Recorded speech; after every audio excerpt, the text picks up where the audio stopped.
Първи стъпки в Invo. Вече сме инсталирали програмата. Влизаме. От време на време може да ни показва прозорче, ако има някаква актуализация. Пишем си името на аватара, паролата.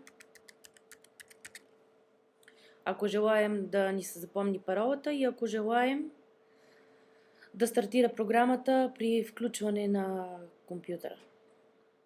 И натискаме, за да влезе.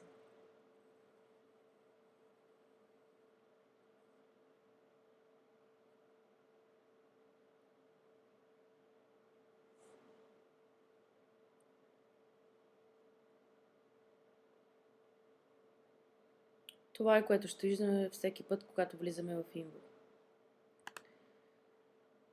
Това сме ние и с какво сме облечени в момента.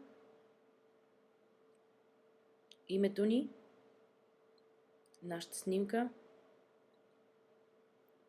колко пари имаме, виртуални пари, настройка, помощ, да излезем и това е нашия статус.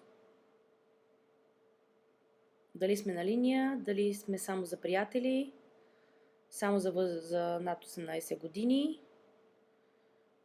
В момента съм зает и не ми досаждай.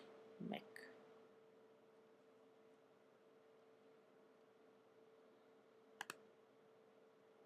И това са опциите.